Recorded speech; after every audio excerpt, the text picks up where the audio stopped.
जय हिंद students, welcome to Chanakya coaching centre. तो बच्चों, आज हम एक और वीडियो लेकर आ गए हैं आपके लिए। हमारी जो एसएससी सीजीएल टीयर 2 की जो सीरीज हमने शुरू की है उसमें, और आज बच्चों हम जनरल स्टडीज की क्लास लेकर आए हैं। जनरल स्टडीज में बच्चों हमने लास्ट क्लास में पॉलिटी के कुछ इंपॉर्टेंट क्वेश्चन पढ़े थे, उन्हीं को कंटिन्यू करेंगे। हमारा टेलीग्राम चैनल है बच्चों चाणक्य चंडीगढ़, उसको फॉलो कीजिए और हमारे साथ जुड़े रहिए। यहाँ पे बच्चों हम लगातार आपके लिए कंटेंट शेयर करते रहते हैं जो बच्चों एग्जाम पॉइंट ऑफ व्यू से आपके लिए काफी इंपॉर्टेंट है। तो पिछली क्लास में बच्चों हमने पहले 25 इंपॉर्टेंट क्वेश्चन डिस्कस किए थे। आज हम बच्चों अगले 25 क्वेश्चन डिस्कस करेंगे और आज का हमारा जो मेन फोकस रहेगा बच्चों, वो रहेगा दो पर्टिकुलर टॉपिक पे, प्रेसिडेंट और पार्लियामेंट के ऊपर। बच्चों पिछली क्लास में हमने आर्टिकल्स और मेकिंग ऑफ कॉन्स्टिट्यूशन के ऊपर फोकस किया था। आज बच्चों थोड़े प्रीवियस ईयर क्वेश्चन डिस्कस करेंगे पार्लियामेंट और प्रेसिडेंट के। जैसे बच्चों पहला जो क्वेश्चन है वो है बच्चों इमरजेंसी को लेके। तो who among the following has given the extraordinary power during an emergency? की इंडियन कॉन्स्टिट्यूशन में जब भी इमरजेंसी लगती है, तो इमरजेंसी का बच्चों आप लोगों को पता होगा कि आपातकाल बोलते हैं। इमरजेंसी वो एक्स्ट्राऑर्डिनरी सिचुएशन होती है जब इंडिया में रूल रेगुलेशन का सिस्टम थोड़ा सा चेंज होता है। और आपको यह भी पता होना चाहिए बच्चों कि इंडिया में 3 टाइप की इमरजेंसी होती है। फर्स्ट टाइप होता है बच्चों नेशनल इमरजेंसी। नेशनल इमरजेंसी का कई बार पेपर में डायरेक्ट आर्टिकल पूछते हैं, आर्टिकल 352। दूसरी टाइप की होती है बच्चों, उसको प्रेसिडेंट रूल या फिर बोला जाता है बच्चों स्टेट इमरजेंसी।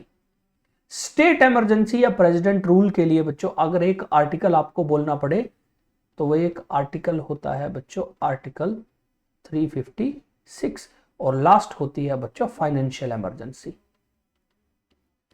फाइनेंशियल इमरजेंसी के लिए कॉन्स्टिट्यूशन में आर्टिकल है आर्टिकल 360 बच्चों। ठीक है, तो ये 3 इमरजेंसीज होती हैं बच्चों। अब क्वेश्चन में पूछा गया कि इन इमरजेंसीज में किस आदमी के पास एक्स्ट्राऑर्डिनरी पावर्स आ जाती हैं? Prime minister, president, chief minister या गवर्नर? आंसर है बच्चों प्रेसिडेंट। तो प्रेसिडेंट के पास बच्चों एक्स्ट्रा पावर्स आ जाती हैं। क्यों आ जाती है? क्योंकि एक तो प्रेसिडेंट ही बच्चों इन तीनों इमरजेंसी को डिक्लेयर कर सकता है। दूसरा बच्चों, रूल हमारे देश के कुछ इस हिसाब से बने कि प्रेसिडेंट के पास एज कंपेयर टू अदर बच्चों थोड़ी ज्यादा पावर आ जाती है। तो आंसर होगा प्रेसिडेंट। नेक्स्ट बच्चों है, इनमें से कौन सा वो आर्टिकल है इंडियन कॉन्स्टिट्यूशन का जो डील करता है relationship between prime minister and president? तो बेसिकली प्राइम मिनिस्टर प्रेसिडेंट एक दूसरे से कैसे बातचीत करते हैं या फिर क्या उन दोनों का आपस में एक दूसरे के साथ मिलकर काम है, वो कौन से आर्टिकल में लिखा हुआ है? 35, 25, 75, 45। देखिए बच्चों, अगर आपको एग्जैक्ट भी ना पता हो तो आप बच्चों आइडिया भी लगा सकते हो। जैसे आर्टिकल 35 और आर्टिकल 25 ये दोनों पार्ट 3 का पार्ट है। पार्ट 3 ऑफ इंडियन कॉन्स्टिट्यूशन का लेना देना है फंडामेंटल राइट से। तो ऑब्वियसली बच्चों फंडामेंटल राइट में पीएम और प्रेसिडेंट का तो कुछ बात आएगी नहीं। आर्टिकल 45 आर्टिकल जो है वो पार्ट 4A का पार्ट है। 4A का लेना देना है डीपीएसपी से। तो बचा एक और होता ऑप्शन आर्टिकल 75 बच्चों। आर्टिकल 74, 75 दो ऐसे बच्चों हमारे आर्टिकल है कॉन्स्टिट्यूशन में जिनमें काउंसिल ऑफ मिनिस्टर और प्रेसिडेंट के आपस में बच्चों जो है वो रिलेशनशिप के बारे में बात की गई है। तो इसलिए आंसर होगा आर्टिकल 75। अगर आपको डायरेक्ट पता है वेल एंड गुड, वरना बच्चों आप थोड़ा सा अगर अपना दिमाग यूज करोगे तो भी बच्चों क्वेश्चन हो जाएगा। नेक्स्ट है बच्चों कि प्रेसिडेंट को अगर इंपीच करना हो, इंपीच करने का मतलब प्रेसिडेंट को हटाना हो, या हिंदी में कोर्ट टर्म है महाभियोग, यानी हटाने की प्रोसेस। तो अगर प्रेसिडेंट को हटाना हो तो प्रेसिडेंट को हटाने की शुरुआत कहां से की जा सकती है? तो the process of impeachment of president of India can be initiated. शुरुआत कहां से की जा सकती है? Rajya Sabha but not Lok Sabha, either house of parliament यानी राज्यसभा और लोकसभा दोनों में से किसी में, लोकसभा बट नॉट राज्यसभा, लोकसभा, राज्यसभा और एनी स्टेट लेजिस्लेटिव असेंबली। तो बच्चों अगर आप आर्टिकल की बात करें इंपीचमेंट ऑफ प्रेसिडेंट के लिए, आर्टिकल है आर्टिकल 61। आर्टिकल 61 में बताया गया है कि प्रेसिडेंट को अगर इंपीच करना हो तो किसी भी हाउस ऑफ पार्लियामेंट से यानी लोकसभा या राज्यसभा से यह प्रोसेस शुरू किया जा सकता है। तो आंसर होगा बच्चों B, either house of parliament. Next question है बच्चों, इनमें से किसके पास पावर है to abolish and to create legislative council in the state बच्चों। अब बच्चों जब स्टेट की बात हुई तो जैसे बच्चों अगर हम सेंटर की बात करें, सेंटर में हमारे पास दो हाउस हैं, लोकसभा और राज्यसभा। अब दो हाउस इसलिए बनाए गए हैं बच्चों क्योंकि जरूरत है। स्टेट की अगर आप हम बात करें, स्टेट के पास भी दो हाउस होते हैं, एक होता है लेजिस्लेटिव असेंबली और एक होता है बच्चों लेजिस्लेटिव काउंसिल बच्चों। तो लेजिस्लेटिव असेंबली जो है वो लोकसभा की तरह काम करती है, लेजिस्लेटिव काउंसिल बच्चों राज्यसभा की तरह काम करती है। लेकिन कुछ ऐसे स्टेट है उनको जरूरत भी नहीं होती क्योंकि छोटे स्टेट हैं। तो इसलिए हमारे कॉन्स्टिट्यूशन में एक आर्टिकल है बच्चों, आर्टिकल 169। उसमें एक प्रोविजन है कि अगर आपके स्टेट को लेजिस्लेटिव, यहां पे बच्चों काउंसिल आएगा, सॉरी लेजिस्लेटिव काउंसिल बच्चों। तो हमारे देश के कॉन्स्टिट्यूशन में बच्चों एक प्रोविजन है कि अगर आपको अपने देश में या अपने स्टेट में बच्चों, देश नहीं स्टेट में आपको काउंसिल की जरूरत नहीं है तो आप उस काउंसिल को खत्म भी कर सकते हो। वो आर्टिकल 169 में क्वेश्चन में पूछ रखा है कि किसके पास पावर है खत्म या लेके आने की, तो वो पावर है बच्चों पार्लियामेंट के पास। तो आर्टिकल 169 में लिखा हुआ है कि पार्लियामेंट अगर स्टेट असेंबली कहेगी कि हाँ जी हमें चाहिए या हटा दो, तो बच्चों उनके कहने पे पार्लियामेंट ये काम कर सकती है। नेक्स्ट क्वेश्चन है बच्चों, which of the following is not a kind of question related to Indian parliamentary proceeding. तो इंडियन पार्लियामेंट में बच्चों लोकसभा में एक बच्चों स्पेशल टाइम पीरियड होता है, उसको बोलते हैं क्वेश्चन आर। तो इसको हम बच्चों लोकसभा राज्यसभा जब पढ़ते हैं ना उसमें पढ़ते हैं क्वेश्चन आर। हिंदी में इसको बोलता है प्रश्न काल। अब क्वेश्चन आर का नाम क्वेश्चन आर क्यों है? क्योंकि इस एक घंटे में क्वेश्चन पूछे जाते हैं सरकार से, दूसरे लोगों से तो क्या ही पूछेंगे, मेनली सरकार से पूछते हैं। तो इसमें क्वेश्चन पूछे जाते हैं और इसमें तीन टाइप के क्वेश्चन होते हैं। वो होते हैं स्टार्ड, अनस्टार्ड और शॉर्ट नोटिस। तीन टाइप के बच्चों के क्वेश्चन होते हैं। लॉन्ग नोटिस कोई बच्चों काइंड ऑफ ये टाइप ऑफ क्वेश्चन नहीं होता, तो इसलिए आंसर हमारा होगा लॉन्ग नोटिस, क्योंकि वहां पे सिर्फ तीन टाइप के क्वेश्चन होते हैं, स्टार्ड, अनस्टार्ड और शॉर्ट नोटिस। बच्चों लॉन्ग नोटिस कोई कैटेगरी नहीं होती, तो आंसर होगा लॉन्ग नोटिस। नेक्स्ट है बच्चों, इनमें से कौन से आर्टिकल में यह लिखा हुआ है कि कॉन्स्टिट्यूशन ऑफ इंडिया के अंदर राज्यसभा की मैक्सिमम स्ट्रेंथ 250 होगी? तो बेसिकली राज्यसभा की मैक्सिमम स्ट्रेंथ 250 होगी। कौन से आर्टिकल में लिखा हुआ है? 85, 80, 83, 81। अभी ऐसे क्वेश्चन इनमें तुक्का नहीं मारा जा सकता, या इनमें बच्चों आप ये नहीं सोच सकते कि अच्छा ये तो उस पार्ट का, ये उस पार्ट का, क्योंकि सारे आर्टिकल बिल्कुल नजदीक नजदीक हैं। तो ये तब होता है बच्चों जब आपको पता हो। आंसर है आर्टिकल 80 बच्चों। आर्टिकल 80 में लिखा हुआ है कि राज्यसभा के अंदर 250 मैक्सिमम मेंबर होंगे, नॉमिनेटेड होंगे 12 और इलेक्टेड होंगे बच्चों 238 बच्चों। इलेक्टेड होंगे फ्रॉम स्टेट्स एंड यूटीज। और नॉमिनेटेड कौन होंगे? बाय प्रेसिडेंट बच्चों। प्रेसिडेंट जो है 12 आदमियों को नॉमिनेट करता है बच्चों, और ये 12 आदमी हर एक फील्ड के एक्सपर्ट होते हैं, अलग अलग फील्ड के, उनको रखा जाता है। तो आर्टिकल 80 है बच्चों, जो कि किसके बारे में? राज्यसभा के बारे में। 81 जनरली बात करता है बच्चों लोकसभा की टोटल मेंबर्स कितने होंगे। नेक्स्ट है बच्चों कि how long a person can remain a minister without being a member of either house of state legislature. अब देखिए बच्चों, स्टेट में दो हाउस होते हैं जनरली रूटीन में, लोग legislative assembly, legislative council. Legislative assembly को विधानसभा बोलते हैं, जो ज्यादातर बच्चों ने नाम सुना हुआ है। अब बच्चों एक रूल क्या है कि अगर आपको किसी सरकार में मंत्री बनना है तो एमएलए या एमएलसी यानी लेजिस्लेटिव असेंबली, लेजिस्लेटिव काउंसिल का मेंबर होना पड़ेगा। लेकिन हमारे देश में ही बच्चों जो मिनिस्टर होते हैं ना स्टेट में, स्टेट मिनिस्टर्स के लिए बच्चों एक दो आर्टिकल हैं जो मेन इस्तेमाल किए जाते हैं, आर्टिकल 163 और आर्टिकल 164। जैसे सेंटर के मिनिस्टरों के लिए 73, 74 है, स्टेट के मिनिस्टरों के लिए 163, 164 है। इसमें 164 में यह बोला गया कि अगर कोई आदमी मेंबर नहीं है ना असेंबली का ना काउंसिल का, तो वो भी मिनिस्टर बन सकता है, लेकिन एक पर्टिकुलर टाइम के लिए, और वो पर्टिकुलर टाइम है 6 मंथ बच्चों। इन 6 मंथ के अंदर अंदर उसको या तो असेंबली या काउंसिल का मेंबर बनना पड़ेगा, वरना 6 महीने के बाद बच्चों उसकी छुट्टी हो जाएगी, मिनिस्टर जो है वो नहीं रहेगा बच्चों। ठीक है, इसको आप कनेक्ट कर सकते हो बच्चों, जैसे आपने वो अनिल कपूर की मूवी देखी होगी नायक, एक दिन का सीएम, तो वैसे बच्चों आप मिनिस्टर भी बन सकते हो एक दिन के लिए।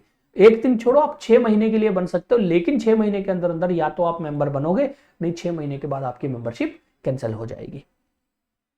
नेक्स्ट है बच्चों कि legislative council of a state comprises not more than dash of total number of members in legislative assembly of the state. तो बच्चों स्टेट में 2 हाउस है, legislative council, legislative assembly. Main कौन सा है? Legislative assembly. तो लेजिस्लेटिव काउंसिल में कितने मेंबर होंगे वो बच्चों बेसिकली डिसाइड करने के लिए हम लेजिस्लेटिव असेंबली का यूज करते हैं। जैसे लेजिस्लेटिव काउंसिल में मिनिमम जो मेंबर होंगे वो होंगे बच्चों 40। मैक्सिमम जो मेंबर होंगे बच्चों, मैक्सिमम मेंबर हो सकते हैं not more than 1/3 of total member of assembly बच्चों। तो असेंबली में जितने मेंबर होंगे उसके 1/3 से ज्यादा बच्चों मेंबर नहीं हो सकते, यानी आंसर आएगा बच्चों 1/3। ठीक है, ये बच्चों हमारे कॉन्स्टिट्यूशन में ऑलरेडी प्रोविजन दे रखे हैं। तो लेजिस्लेटिव काउंसिल में मैक्सिमम 40 और जो not more than 1/3 of total member of ये। असेंबली का भी है बच्चों, असेंबली में जैसे मैक्सिमम मेंबर का 500 लिख रखा है और मिनिमम मेंबर कितने होंगे वो 60 लिख रखा है। तो ये बच्चों आपको नंबर जो है वो याद रखने हैं। नेक्स्ट बच्चों बात करते हैं कि governor of state before entering upon his office take an oath और अफर्मेशन बिफोर।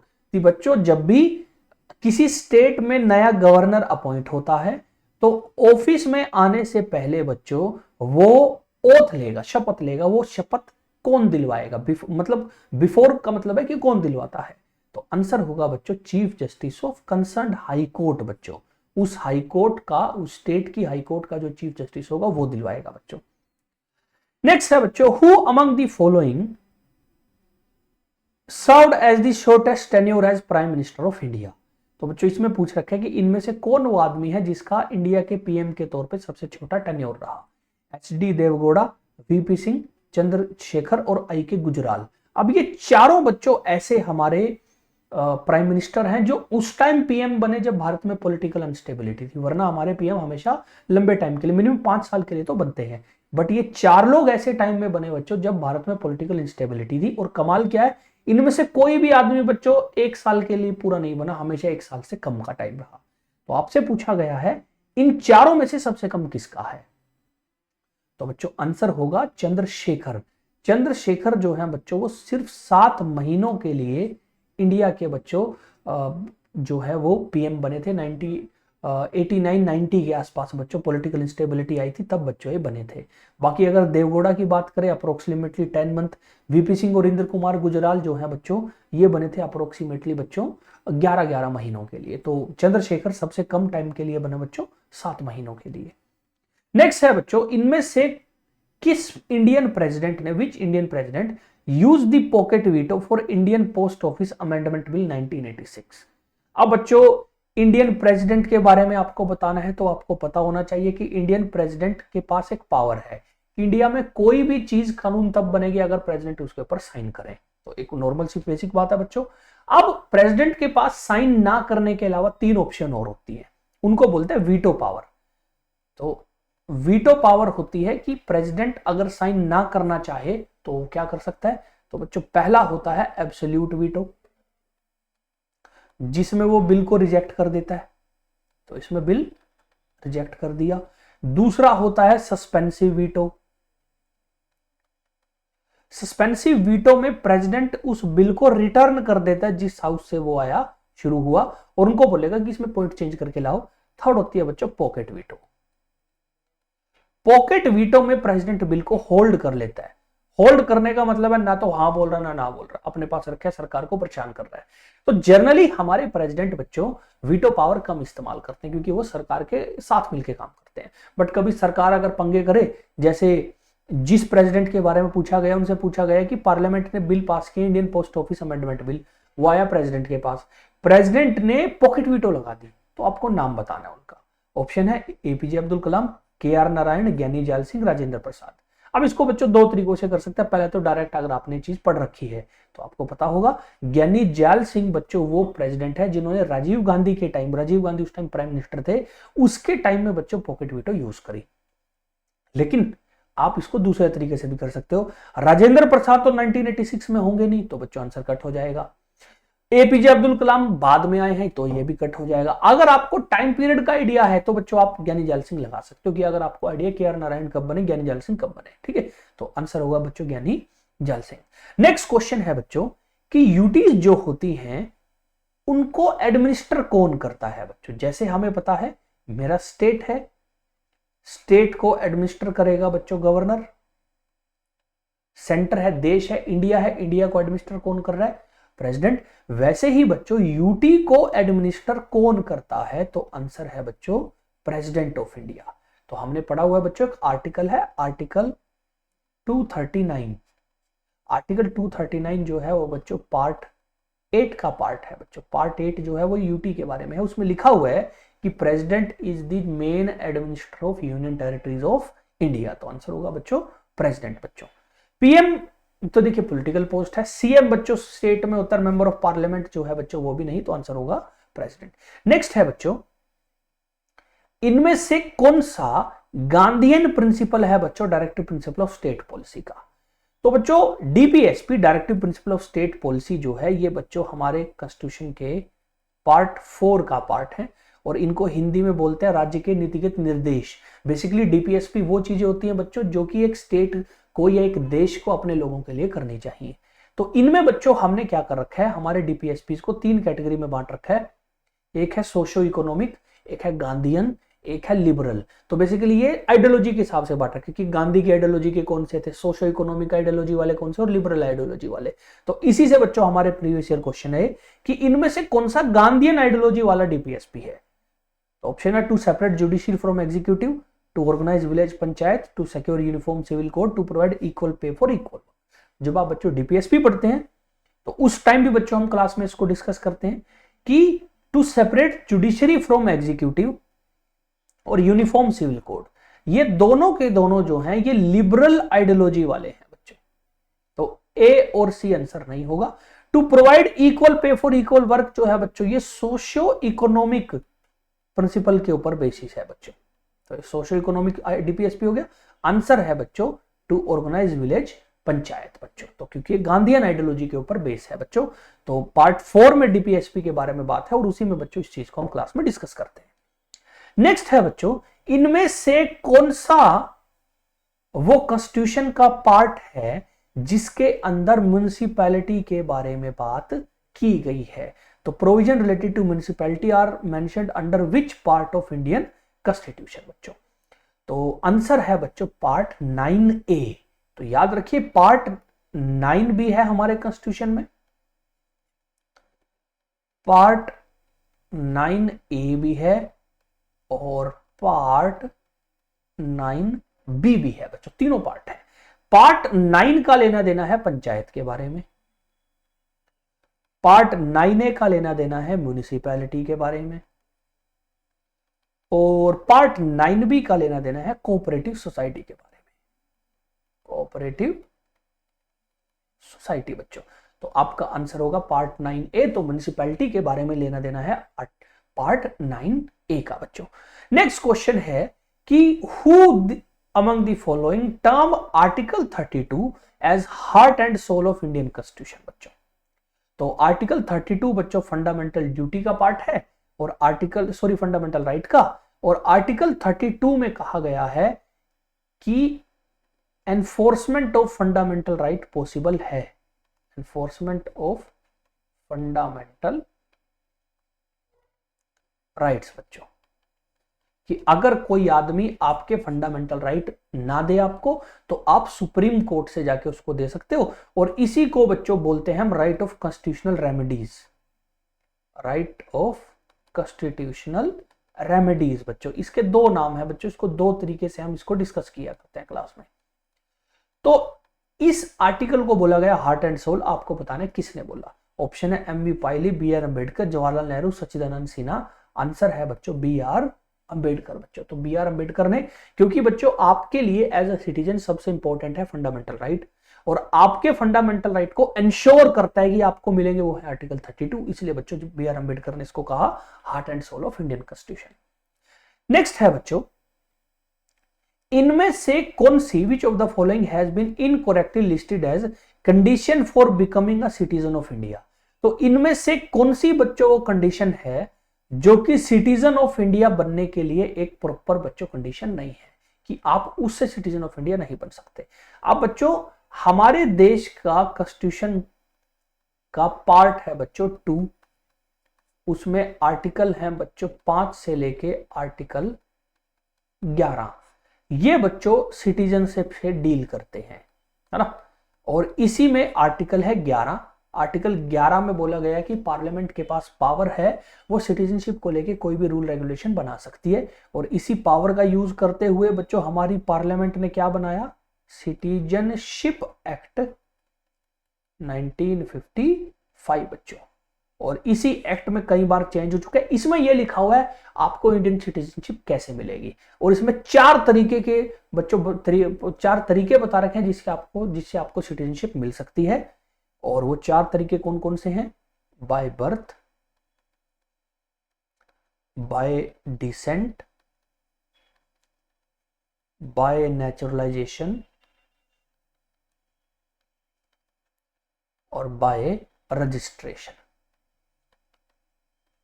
तो ये बच्चों 4 तरीके हैं जिससे आपको इंडिया की सिटीजनशिप इस एक्ट के अंदर मिल सकती है। हमसे पूछा गया कि इनमें कौन सी कंडीशन नहीं है, सिटीजनशिप बाय नेचुरलाइजेशन है, बाय डिसेंट है, एक्विजिशन ऑफ प्रॉपर्टी नहीं है, बाय बर्थ है। तो आंसर होगा बच्चों सी, क्योंकि आपको बताना इनमें से कौन सा इनकरेक्ट है बच्चों। तो याद रखिए सिटीजनशिप एक्ट में इन 4 तरीकों का बच्चों डिस्कशन किया गया है कैसे सिटीजनशिप मिलती है। नेक्स्ट है बच्चों, इनमें से कौन सी वो यूटी है जिसके पास काउंसिल ऑफ स्टेट की रिप्रेजेंटेशन है। तो विच of the following union territory has representation in council of state, यानी इसके यूटी के मेंबर काउंसिल ऑफ स्टेट बोला जाता है बच्चों राज्यसभा को, कि राज्यसभा में इनमें से कौन सी जो है बच्चों यूटी के मेंबर बैठते हैं। सिंपल सा क्वेश्चन है बच्चों। अब बच्चों हमें पता है कि हमारे पास 8 यूटीज हैं टोटल। 8 यूटी में से सिर्फ 3 ऐसी यूटी हैं जहां पे क्या बनते हैं बच्चों, एमएलए बनते हैं। 8 में से कितनी है, 3 बच्चों। अब 3 यूटी हैं और राज्यसभा में बनने के लिए वोट एमएलए देते हैं। तो ओबियसली बात है बच्चों जिसके पास एमएलए ही नहीं होंगे उसके बंदे क्या जाएंगे। तो सिर्फ 3 के पास एमएलए हैं, और वो 3 कौन कौन सी हैं बच्चों, दिल्ली, जम्मू एंड कश्मीर और पुडुचेरी। तो इसीलिए इन्हीं 3 यूटीज के बंदे जा सकते हैं बच्चों कहां पे, राज्यसभा में, क्योंकि एमएलए वोट करते हैं राज्यसभा के मेंबर बनाने के लिए। तो ऑप्शन है चंडीगढ़, लक्षद्वीप, अंडमान निकोबार, पुडुचेरी। तो बच्चों क्लियरली पुडुचेरी हमारा आंसर होगा, क्योंकि इन तीनों के पास एमएलए नहीं बनते बच्चों। नेक्स्ट बच्चों बात करते हैं, जो स्टेट के अंदर लेजिस्लेटिव काउंसिल होती है उसका जो चेयरमैन है उसको चुनता कौन है, इलेक्ट कौन करता है। अब बच्चों हमने बात करी है कि लेजिस्लेटिव काउंसिल जैसी सेंटर में क्या है, राज्यसभा। कौन है बच्चों, राज्यसभा। राज्यसभा का जो चेयरमैन होता है वो बच्चों भारत का वाइस प्रेसिडेंट होता है, उसको चुनाव करने की जरूरत नहीं है। जो भारत का वाइस प्रेसिडेंट होगा वही राज्यसभा का चेयरमैन होगा। लेकिन स्टेट में है लेजिस्लेटिव असेंबली बच्चों, तो इसमें ये कंसेप्ट नहीं है, क्योंकि वाइस गवर्नर नाम की तो कोई चीज होती नहीं स्टेट में। तो इसको पूछा गया कि चेयरमैन को कौन इलेक्ट करेगा। तो elected by CM and cabinet minister of state, appointed by CM of the state, elected by member of legislative council और appointed by governor of the state. Answer होगा बच्चों elected by member of legislative council बच्चों। जैसे monitor choose करते हैं, आपकी class का monitor कौन बनेगा, जनरली बच्चों क्लास में से ज्यादातर बच्चों से डिसाइड करके वो बच्चे खड़े हो जाते हैं, तो वोट देके बना लेते हैं बच्चों। तो ये तरीका ज्यादा डेमोक्रेटिक है, इसलिए बच्चों लेजिस्लेटिव काउंसिल के मेंबर ही चुनते हैं कि हमारा चेयरमैन कौन बनेगा।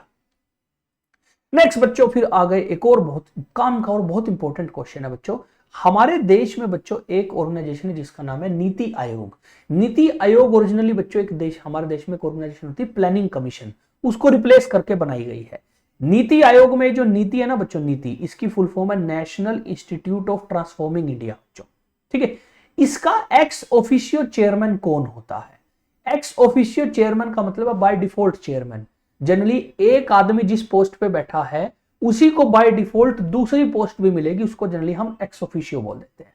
तो नीति आयोग का एक्स ऑफिशियो चेयरमैन कौन है? President, prime minister, home minister, finance minister. तो बच्चों अगर आप नीति आयोग पढ़ोगे तभी बच्चों आपको इसका पता होगा। आंसर है बच्चों प्राइम मिनिस्टर बच्चों। तो प्राइम मिनिस्टर नीति आयोग का। और बच्चों एक और होता है नेशनल डेवलपमेंट काउंसिल, इसका भी by default ex officio chairman कौन है?